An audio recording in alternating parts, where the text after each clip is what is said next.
In the merry month of June, from me home I started, left the girls of June, nearly broken hearted, salute to father dear. Kiss me darling mother, drank a pint of beer, me grief and tears to smother, then off to reap the corn, leave where I was born, cut to stout blackthorn to banish ghosts and goblins, a brand new pair of Hey, what's going on, guys? This video was a little overdue. I've been getting a lot of questions and comments on how I got to this point in my career. It's my whole baseball journey up until this point, and I thought no better time than after a Major League Stadium to talk about it and kind of explain how I got here. So my story starts off like everyone else's. I played Little League growing up. Golf was my first sport over baseball. I'll always say that just because I have a tattoo of my grandfather who I played golf with every time. Golf was always my first love because me and him kind of bonded over that, and when he passed away, I devoted myself to really become the best golfer I could be. Everything kind of took a turn at one point. I was playing golf, everything was normal. I was playing baseball, but only during middle school and high school season. In 9th grade, I became one of our main pitchers for high school, and I didn't really train in the off season. I just picked up a baseball and started throwing whenever season came around. But that season in particular, I threw over 100 pitches per game, and about 60% of those were curveballs. So I destroyed my arm. I was dealing with arm pain every single day, and I never really felt 100% recovered.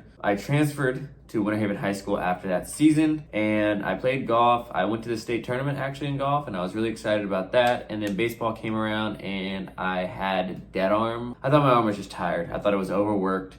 So I sat out most of that season. I never really got to play. We went to the state title game and we lost, which was sad, but I was sidelined the whole time. And then summer ball came around, and I decided it was gonna be a good time to try and get back into throwing. And on my third pitch of that summer ball season, I felt the most excruciating pain of my life, and turns out it was because I tore my UCL completely, and I had to have Tommy John surgery at 14 years old. So then that led to me missing out on golf and baseball the following season. I was limited to second base, and it was mainly like the last month of season I ever really got to play. So I missed out on my whole junior year, and then I was locked and loaded to go ahead and play golf for the rest of my life. But we were in Daytona, and this was a random weekend. We were in Daytona just for a golf tournament. There was a showcase at Daytona State happening, and my mom said, it's $25, why not go out there and see what they say? So we went to Dick's Sporting Goods, got cleats, got a bat, got baseball pants, got everything so I could go out there and show out. And I showed up, and Tuma saw my hat, which was Winter Haven, and his previous second baseman was from Winter Haven as well, and said, I'll take a look at you, and if you're anything like the last second baseman, this will be a good fit for you. Went out there, I was still 85% throwing, so I wasn't really able to pitch as much as I wanted to, but I did really well. And I got a call a week later saying that he wants to offer me a 50% scholarship to be able to come play for him. And I thought it was the most amazing thing in the world, and I said, I will take this baseball journey as long as I can, and once that's over, I will go ahead and play golf. From there, I went to Daytona State College, and I was a two-way player, pitcher and shortstop. About 4 weeks into the season, I really didn't feel comfortable on the mound anymore. My mind couldn't get past that one pitch that tore my UCL. So 4 weeks in, I went into the office and told Tuma, I do not want to pitch anymore. I don't feel comfortable up there, and I want to play shortstop. And that's about it. And he said, if you don't show me something by the end of fall, I will cut you, and that will be the end of your career. I used it as fire and went out there and worked as hard as I could every single day. I wasn't the best hitter. I was a pretty good fielder at that point, and at the end of fall, I became the starting shortstop, which was an amazing story. I had a really good season. We had a state play-in game that we lost, which was kind of upsetting. And then at the end of that year, in our end-of-year meeting, he said that he was bringing in a shortstop, and he said that I would be riding the bench next year if I don't learn how to field the ball and if I don't learn how to hit. I mean, I didn't really need the extra fire, but it just added more fuel to the fire for me. So that off season, I fielded around 400 ground balls a day, and also I spent about an hour or two in the cage every single day, really putting my work ethic to the test and really putting myself to the max. Played summer ball, had a really good summer ball season. Actually, I believe I made one error in like 40 games, which was awesome. I never thought I'd actually be able to say that. And then I went back to Daytona State, and one thing led to another. Had a really amazing season whenever it came to fielding. I won a gold glove, which was really cool to talk about. And then also I learned how to hit the ball a little bit. And all of those things kind of led to me getting a call from North Carolina A&T. They were looking for a shortstop that was sure-handed in the field and also that could swing the bat just a little bit. And it was a perfect fit. So I went from no baseball offers to a single baseball offer to junior college to now a Division I baseball offer. So the story just kept getting better and better and better. So I decided to say yes to North Carolina A&T. I never thought I'd be able to say that. I went up to Greensboro, North Carolina. It seemed like the perfect fit. I really enjoyed the team that I was on, the people I was playing with, the coaching staff.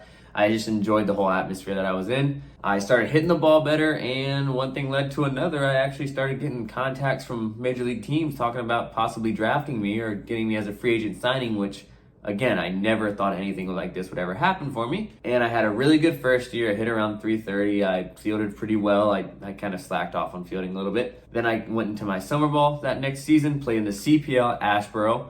It was an amazing experience, and this is where I got my first taste of fan interaction, where I would bring kids out on the field and throw with them, and that was just like the very start of me enjoying the fan interaction as much as I do. Then getting back to A&T that next season, I was ready and prepared. I was conference shortstop, first team. I was everything was looking up for me, and then of course COVID struck, and I thought my career was over. I thought that everything was done for me, that this is my time to walk away and go back into golf. And then after about 2 months of consideration of off-season work and just going into 9-to-5 life, I told myself that if I don't go back and don't see it through, that I'll always regret it. And so I decided to go back to A&T for one more season. This would be my COVID senior season, and everything was looking up. I was still hitting around 300, fielding pretty well. Everything was going well. I was talking to multiple major league teams about being free agent signing or drafted in the very late rounds. Everything had to take a turn. About a month left of season, I went for a ground ball up the middle. Forget who we were playing at that time, and I made a throw. Basically, my shoulder just gave out. I could not lift my arm up. It felt like someone just took a knife and stabbed me. And whenever I threw it, I knew my career was over, and I knew that was going to be the end of it for me. So, with a month left in season, I could still swing the bat, which was great to find out. That was really nice, and I went ahead and became a DH for the final month of the season. Did pretty well as a DH, actually. I hit a lot better.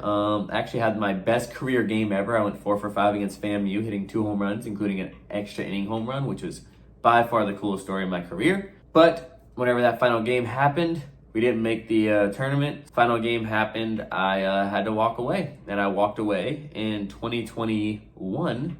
And I thought my career was over. So then I went ahead and moved in with my now fiance in Tampa, Florida, and I became a hitting instructor at the Hitting Academy in Clearwater. Went as a hitting instructor, and I kind of fell back in love with the game, just the basics of the game and the very the unspoken things of the game, like the prep steps and the fielding the ground ball properly and the very basics of the swing. I fell back in love with it, that I thought I fell out of love with it. And then we're sitting on the couch, me and Alexis. A video pops up, and it's the amazing Kyle Louise and Bill Leroy and all these guys in kilts doing a TikTok trend in the middle of the game. And Alexis looks at me and said, "That would be one of the funniest things, and you seem perfect for that." And she asked me, "Hey, do you think you can sign up for something like that?" And I had no clue. I had no idea what I was doing. And I said, "Let me find out." I apparently found part of the website that wasn't supposed to be active yet. And I put my information in. And I got a call, or I got an email from Barry Aldridge. And he said, it basically said they wanted more information. And they wanted more background on me and who I am. So I gave them all the information, and then one thing led to another. About a month later, I get a email saying, "Hey, we want you to come try out and see what you can do." So I went up and tried out in August, and we actually played at Savannah State, where I'd already played at, and I brought my A game, did the best that I could, and they let me stick around for the summer series, which was just a 6-game stint, which I thought was amazing. And yeah, I went ahead and played, did pretty well, didn't do any trick plays, didn't really find out who I was yet. So then after the 6-game stint, I went ahead and went back to my everyday life. And they said they'd give me a call. They were talking about a world tour and all these things, but they give me a call and see where we go from there. So the world tour gets announced, the cities get announced, everything gets announced, and I hadn't heard anything, which it was fine by me. I understand there's a lot better players in the world, so I just thought I got a cool chance and opportunity early on. But I get a call saying they want me to come try out, and they want me to come show more of who I am, and not just become a baseball player, but become who I really am as a person. That's whenever I become the Leprechaun. The Leprechaun story starts off as me as a kid being joked about, saying I'm short, I have red hair, I look like a leprechaun. So basically I took an insult that I was told every day of my life whenever I was younger, and it became who I was. I became that person. So I got the outfit, I got a hat, a jacket that you see me playing now.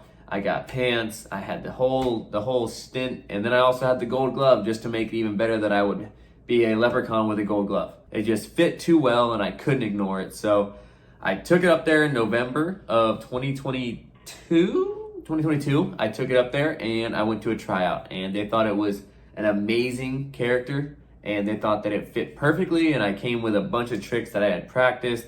I hit the ball well, and yeah, I got a call saying they wanted me to play for the Party Animals, which was by far the best thing that's ever happened to me. And then I got to tour around the country in 2023 with what I would consider probably my best friends in the world now on the Party Animals and Bananas and the whole organization.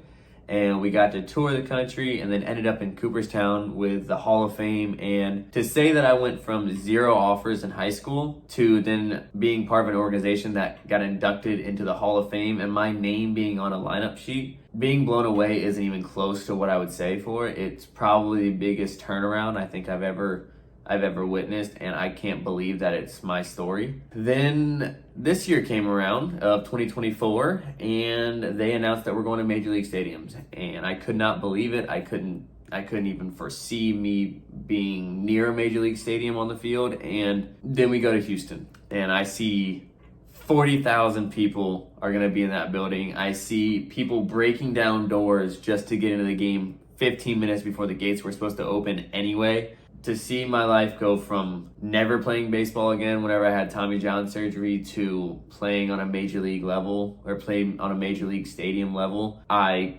can't say thank y'all enough. I can't thank the organization enough for believing in me. I can't thank my fiance for sticking with me on this journey and letting me see it through. I can't thank my teammates enough. I can't thank everyone that's helped me along this journey and helped me get to where I'm at. But this is by far the craziest story, and it's my story. So that is how I went from playing Little League Baseball to 0 offers to 1 offer to a Division I offer to injury struck again to playing banana ball for the first time and then playing in a Major League stadium for the first time.